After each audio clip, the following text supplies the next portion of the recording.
Cada día 30 familias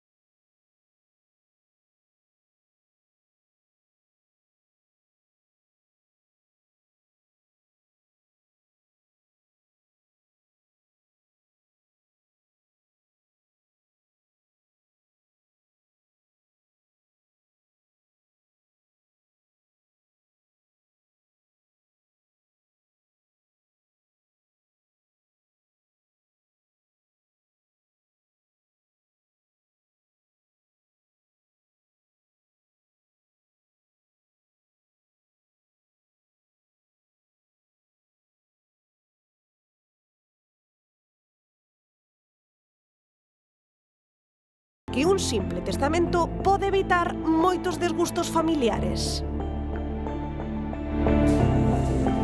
Claro, hai xente pouco previsora e logo hai xente moi previsora neste asunto. Alba, que lle presta moita atención o capítulo das últimas vontades, non, compañeira? Si hai moita xente que deixa por escrito as súas últimas voluntades, hai quen deixa mensaxes, hai quen deixa repartos moi concretos ou incluso quen deixa peticións pois un tanto pintorescas. Santiago, moi bo día, ti como notario, supoño que xa te atopaches con algunha, non? Hola, buenos días.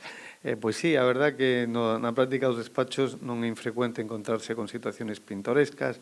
Unha das que máis me chamou a atención foi nunha ocasión onde unha persona otorgaba un testamento a favor da súa compañeira sentimental e lle impoñía a obligación de deixarlle flores no cementerio a que había sido a súa anterior muller. Chamou un pouco a atención, pero bueno, temos que manter certa discreción, en todo caso un rigor e unha seriedade ao respecto, pero sí chamou a atención. Bueno, será o que el quería. Santiago, todavía hai moita xente que non deixa o testamento feito, non? Sí, é unha pena. Nos, al menos eu na práctica profesional, sempre lle recomendo a todo o mundo que otorgue testamento, un acto xurídico que ten extraordinaria trascendencia, non solamente para quen otorga o testamento, sino tamén para os sucesores, herederos, legatarios, etc. E non todo o mundo o fai, quizá por medo a pensar de que no momento que otorga o testamento vai morrer, non necesariamente así. E al final é un acto xurídico, como digo, que ten moita trascendencia e aforra de cara a ulteriores, aforra moitos problemas de cara ao futuro, vamos. Sobre todo cos herdeiros. Ademais, é algo relativamente sinxelo de deixar feito, non? Sí, é un trámite dentro dos que facemos na notaría relativamente sencillo. A sencillez non lle quita importancia a trascendencia que ten, pero sí un trámite que pode facerse na práctica común dos despachos a lo largo dunha mañán, por exemplo, sin un testamento relativamente sencillo.